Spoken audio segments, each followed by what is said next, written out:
Did you know that Tāne Mahuta, the largest living kauri tree in the world, is over 2,500 years old? Its name is fitting, considering it translates to Lord of the Forest. But despite its incredible age, it's under threat from a disease that can wipe out entire forests, and you could unintentionally be contributing to the demise of ancient kauri like Tāne Mahuta.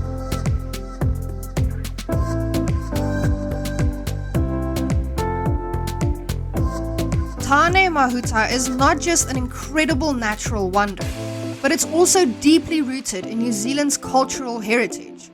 Tane Mahuta was the eldest of 6 siblings in the Maori mythology.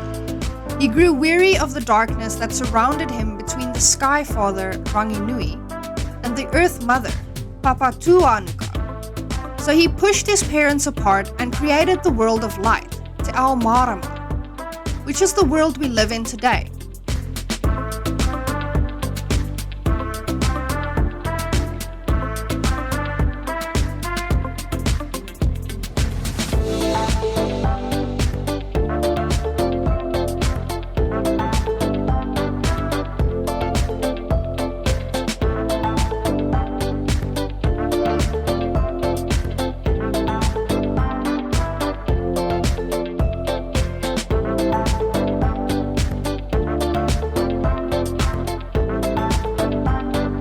Standing tall at over 50 meters high is an awe-inspiring sight that attracts visitors from around the world. It's clear that Tane Mahuta is very deserving of its name that speaks of its sheer size and formidability.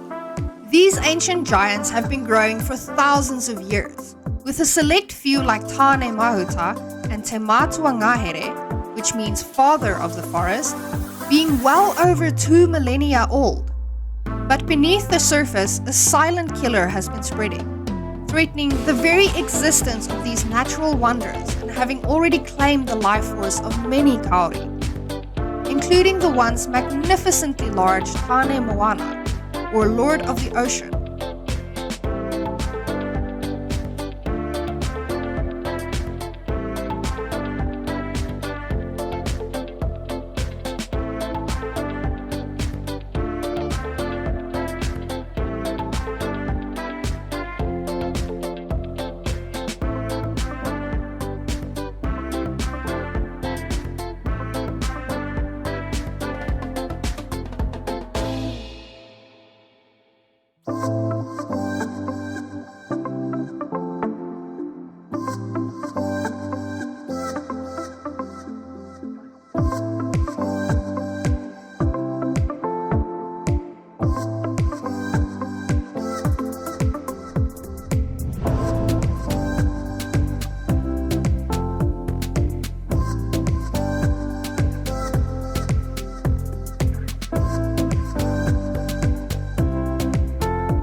Kauri dieback disease was first identified in the 1970s, but its significance has only recently come to light.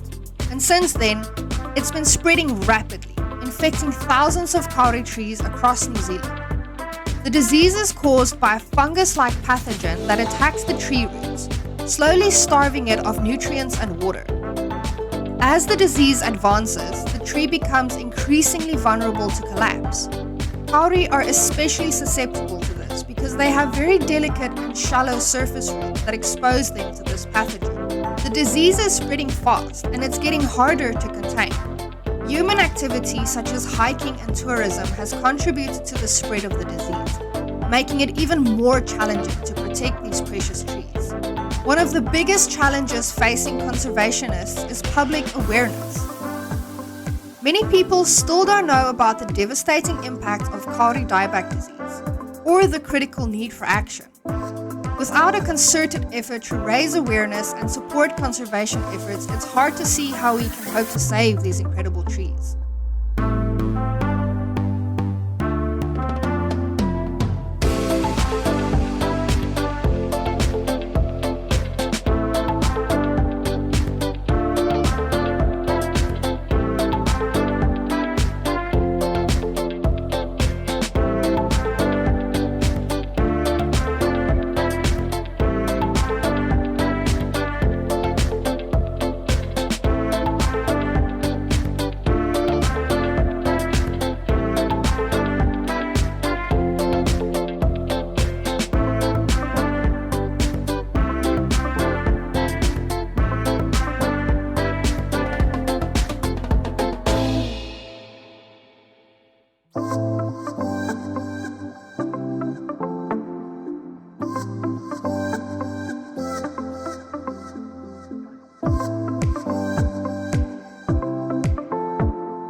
Scientists, conservationists, and local iwi are working tirelessly to combat this disease.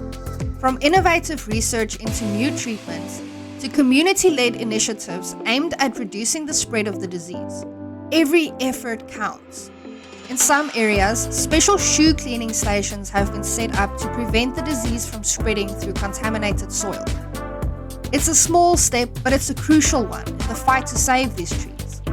It's of utmost importance to not only wash your shoe soles thoroughly before entering reserves, but also upon exiting the reserves.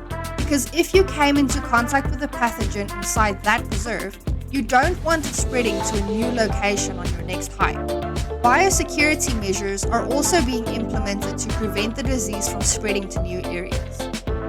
It's a complex task, but experts believe that with the right combination of funding, research, and community support, we can start to turn the tide. Maori have their own traditional rongoa, or medicine, made from whale blubber and whale bone, which is applied to the bark of the tree.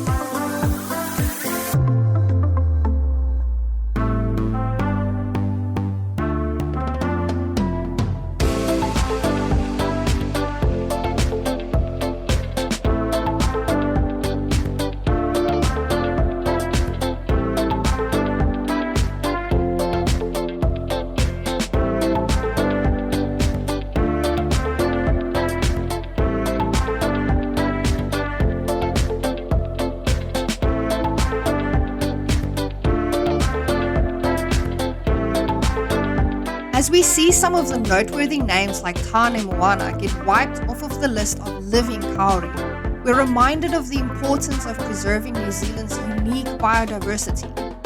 These ancient trees are a window into the past and a vital part of the ecosystem. If we lose them, we're losing a part of Aotearoa. You can do your part in preserving these native trees by adhering to regulations at shoe washing stations and respecting any rahui, a type of tapu or sacred restriction to access of an area, such as the closure of Tāne Moana walkway.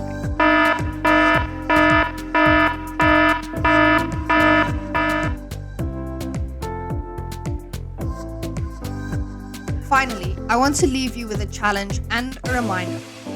Take the time to thoroughly disinfect your gear before and after entering native forest in Aotearoa on your next hike.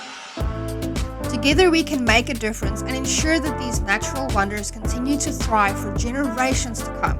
As always, thank you for watching.